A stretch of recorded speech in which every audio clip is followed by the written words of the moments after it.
Buen día, bienvenidos al módulo 4, titulado Cómo diseñar situaciones didácticas en el aula.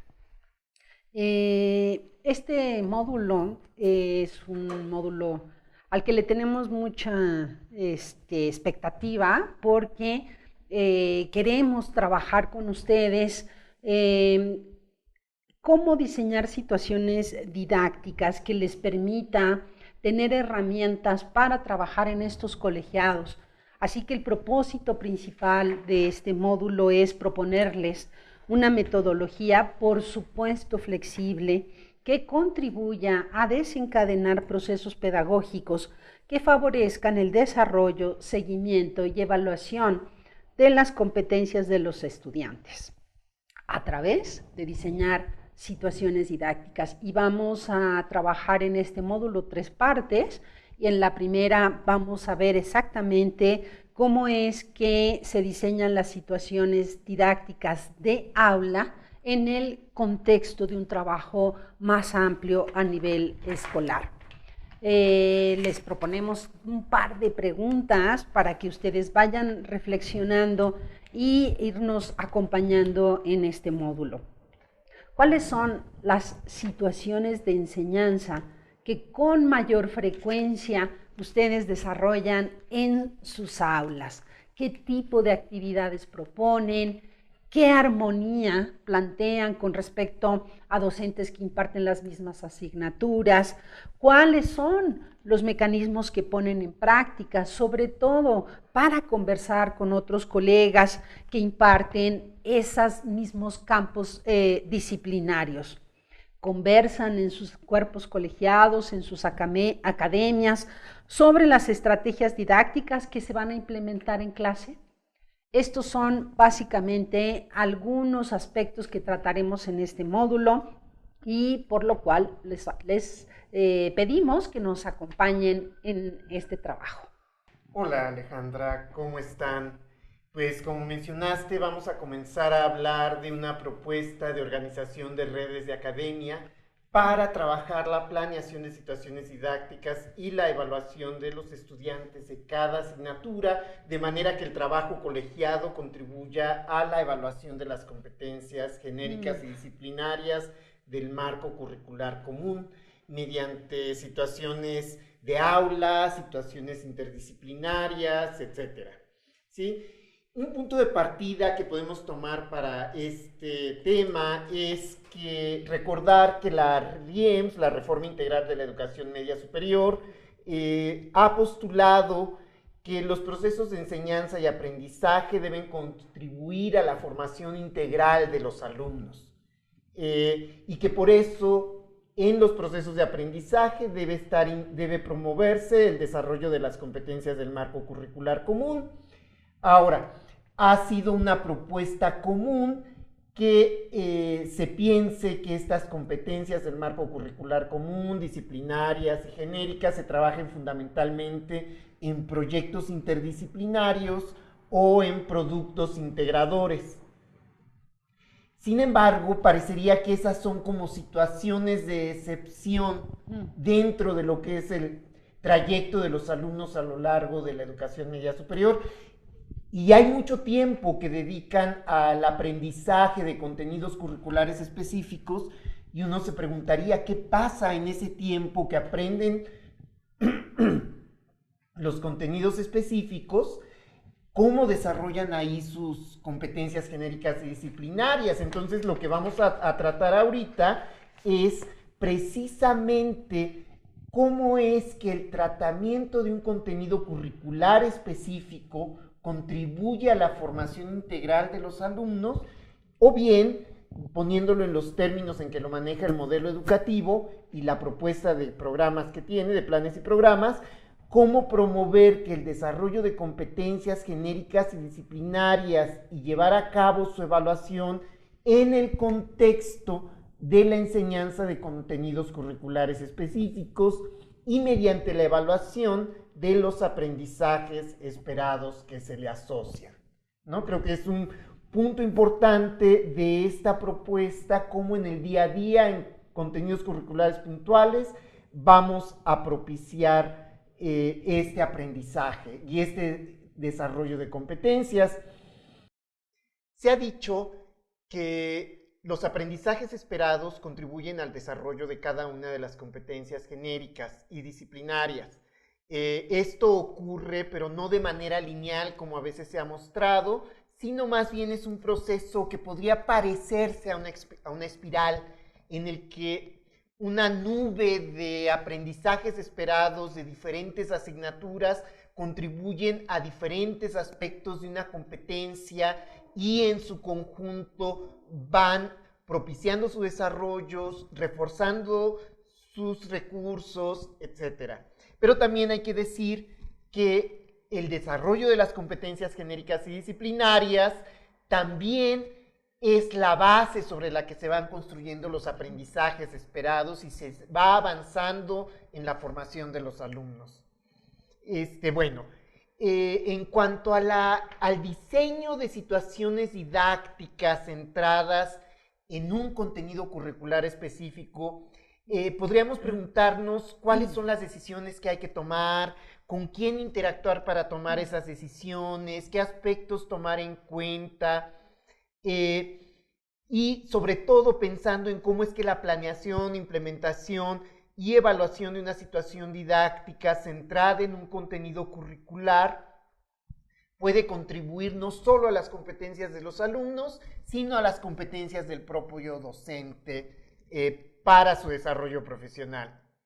Y en este sentido, vamos a pensar un poco en los aspectos a considerar para planear una situación didáctica a partir de un contenido curricular. La intención de lo que vamos a hacer es llegar al diseño de una secuencia de actividades, de unos recursos, de unos productos, de unas situaciones y criterios de evaluación. Eso sería como el punto de llegada y el punto de partida del contenido curricular. Del contenido curricular podemos tomar como punto de partida los propósitos educativos, ¿sí? Los de la asignatura, los del campo disciplinario, y sabemos que en conjunto las competencias genéricas y disciplinarias del marco curricular común son un marco amplio de propósitos que hay que cumplir.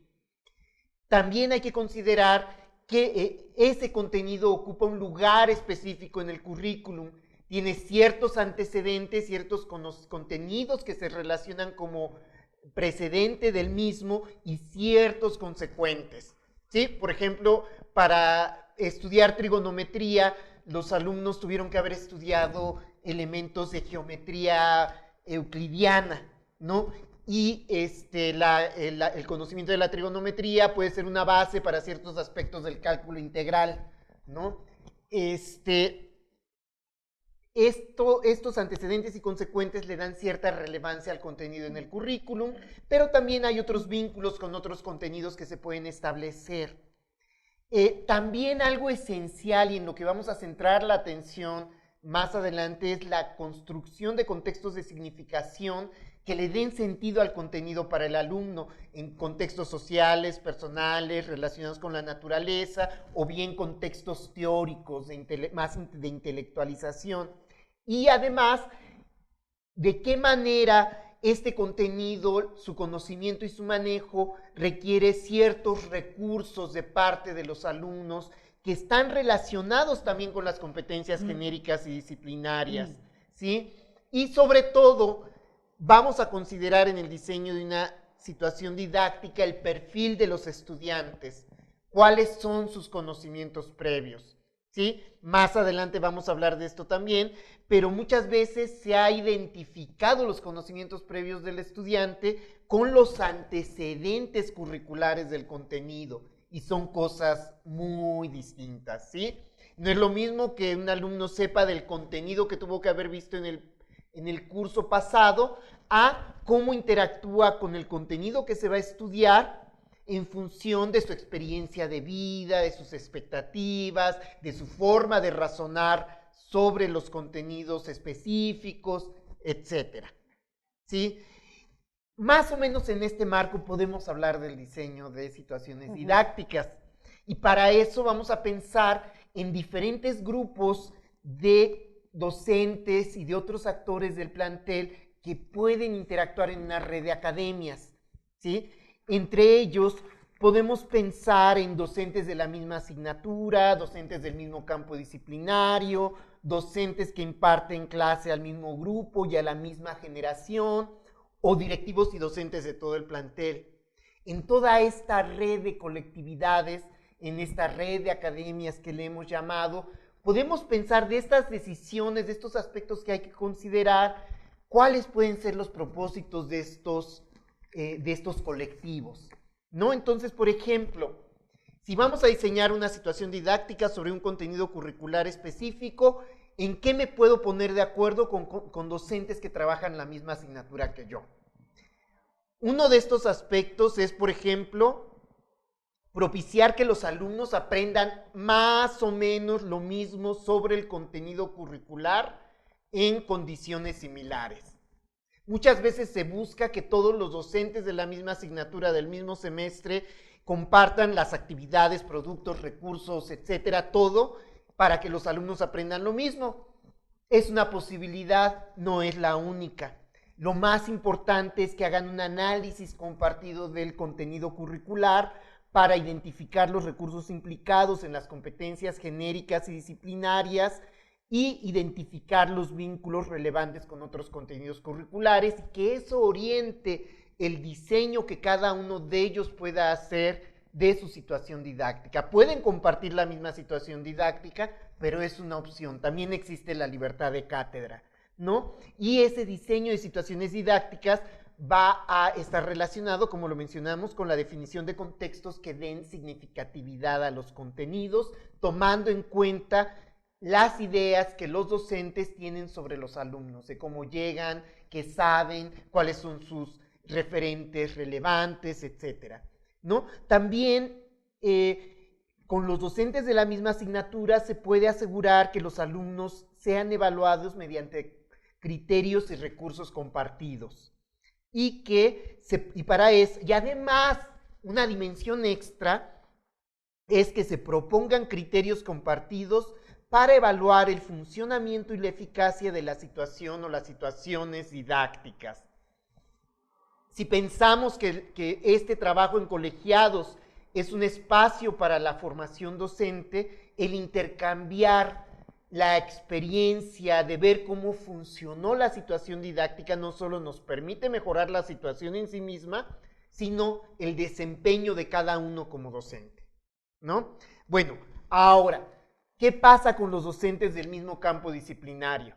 ¿Sí? Hemos visto que en academias de ciencias, que hay biología, química, física, dicen, no, pues cada quien ve cosas muy distintas y para qué nos tenemos que poner de acuerdo. Pero realmente creo que es posible revisar criterios académicos, metodológicos y pedagógicos comunes al campo disciplinario, que se enriquezca desde una visión disciplinaria el tratamiento del contenido curricular. Por ejemplo, las ácidos y bases en química puede relacionarse con el conocimiento del electromagnetismo en física, ¿no?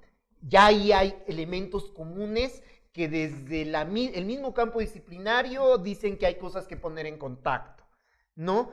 Además, se puede enriquecer y precisar la selección de competencias genéricas y disciplinarias relacionados con el campo disciplinario, ¿no? Y los recursos que implican y proponer una visión longitudinal para las competencias relacionadas con el campo disciplinario. No es la misma situación de los alumnos que se espera cuando ven, por decirlo, Física 1 en primer semestre a los que ven Química 3 en quinto semestre.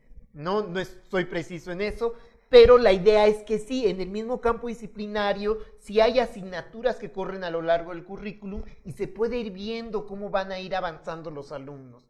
Además, se pueden proponer criterios compartidos de evaluación para el campo disciplinario y enriquecer la evaluación de la situación didáctica.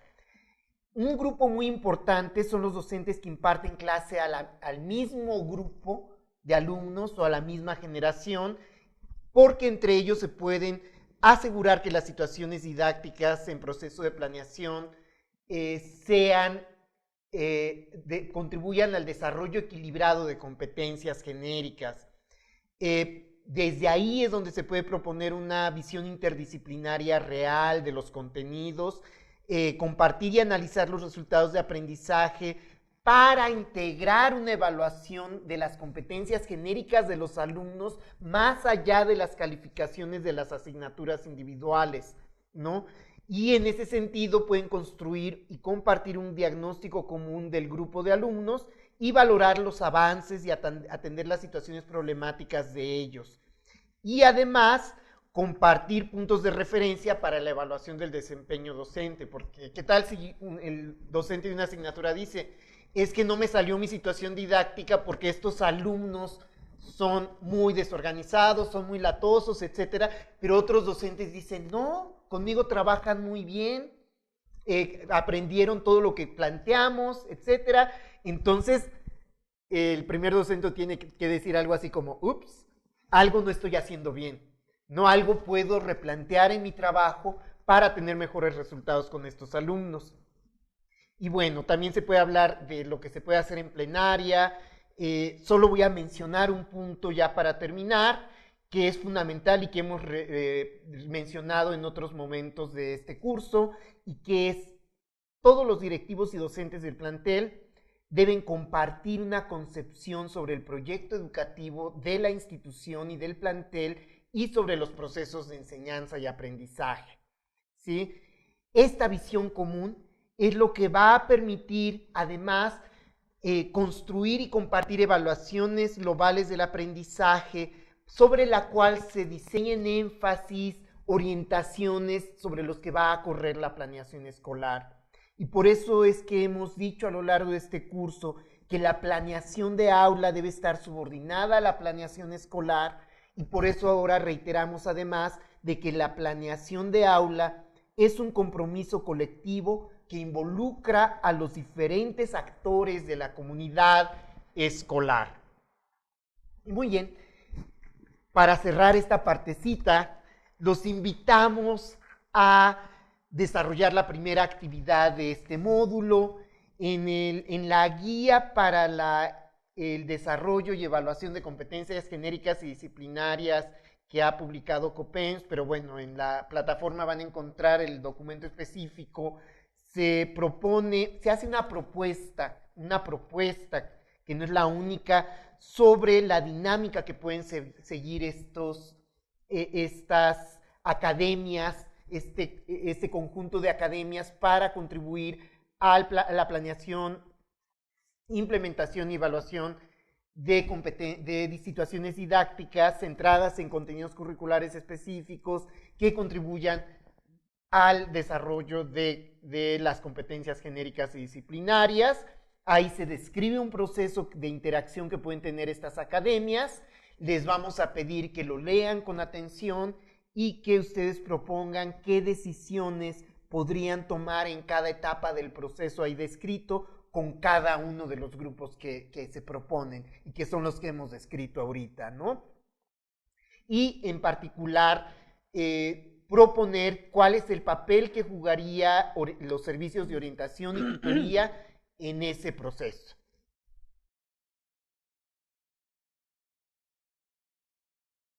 Secretaría de Educación Pública, Gobierno de la República.